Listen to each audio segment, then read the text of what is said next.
Let's get started here. So this is going to be a quick recap, right? I hope everyone had a great day. I hope you guys found some good opportunities in the market. Going into today, we were looking for these highs to be taken out, specifically a previous weekly high, as we can see, from November 17th. And we were just looking for a continuation towards that buy side, right? Couple key aspects is that we were seeing the bearish arrays be disrespected and the bullish side being respected. So a couple days ago, I talked about an internal move to this fair value gap here on the 4-hour chart, and then they push up to those resting highs as a possibility if the 4-hour confirms an MBZ here, which it did. So it definitely pushed up with a lot of strength. Last night, I mentioned that we were probably going to see a slow grind up, consolidation, and then they push up to those resting highs right here, right? So that's exactly what happened. And the best case scenario did end up playing out, which was a continuation from the 1-hour chart here, this 1-hour fair value gap, which I might have talked about last night in the outlook. It might have been a different one here, but nevertheless, the idea is the same where we look for an opposing candle into that, right? Into that bullish gap, opposing candle, and then a bullish reversal from there. In which case we have the T4 MBZ, the type 4. It's a continuation model. And again, we're looking for those highs. So from the morning, we were looking for a 5-minute entry from this 1-hour MBZ right there, right? It's the same thing on MNQ, which is where we took the trade on, as you can see. So right here on this 1-hour MBZ, that's exactly where we looked for 5-minute longs, again, up to the highs. So this is a fractal entry, right? Just combining the 1-hour MBZ entry from the indicator and then dropping down to a lower time frame for a much cleaner entry. So let me just fix this here. This should be on automatic mode. There we go. Cool. So does anyone have any questions so far, right? That's all I did. We just looked for a fractal entry.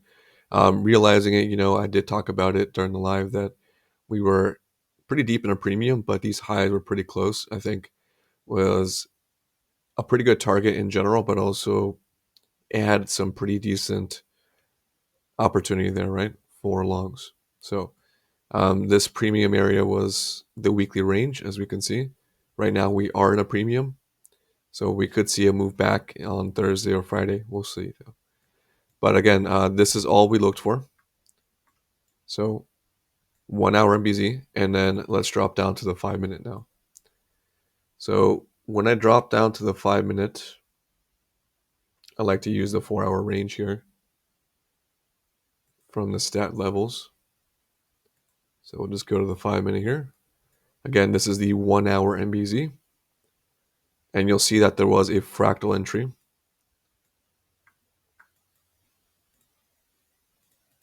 Right here, right? So let's just do a quick little replay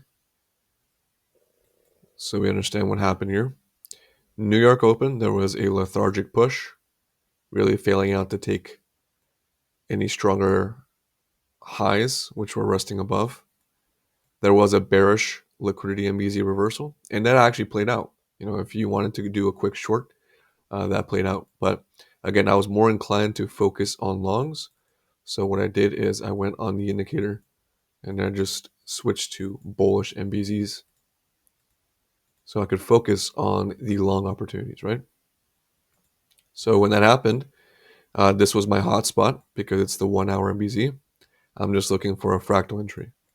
And then we have our stat ranges. Those are working out beautifully, as we can see. It's the 4-hour ranges. And then at that point, all I had to do was just wait. And that's all we did. Just waited for an opportunity. There is the T4. So this one was a bit interesting of an entry, right? Because I normally, as you guys know, do limit orders. I like to place my limit there, for example, stop down there. And if I'm going for a higher liquidity pool, somewhere up here. But the thing is, I was sort of expecting to it just expand away from it. So I decided to enter one contract immediately, right? You can see the entry right there. That's right above the actual close of that MBZ. And then thereafter, I added to my position here. Now, why is that the case? Well, here we have a T4 MBZ, as you guys just saw. And then once we closed above this bearish gap here, I added to my position.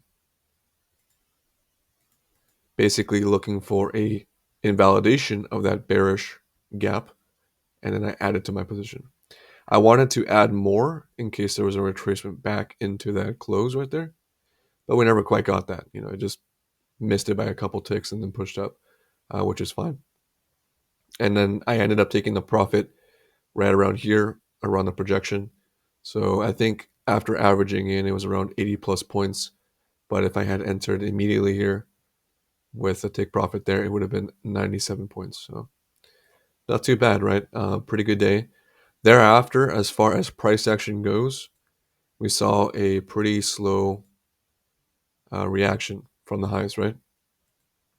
So as I mentioned, price took out previous weekly high, and there's either two scenarios when that happens.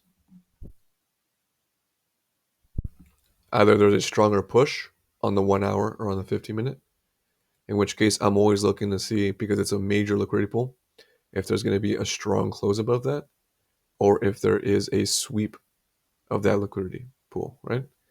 And in this case, it swept it. Never closed above on the 1 hour, and on the 15-minute might be the same. We'll double check here. So that tells me that there's not enough momentum to continue higher whenever there's a sweep of liquidity, right? You can see how it's not that strong of a close, comes back, and starts to range here for the PM session.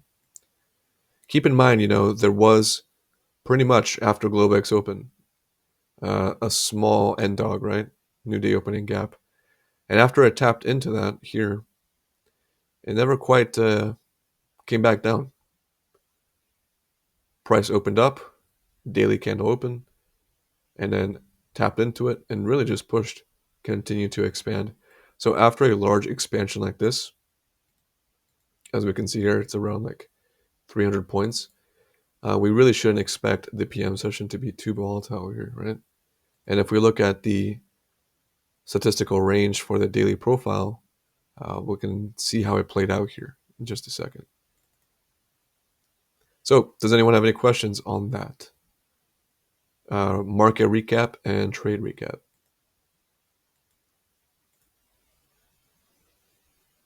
I know some of you were in the live session with me, so I hope that was insightful. But as I mentioned, here's the daily range.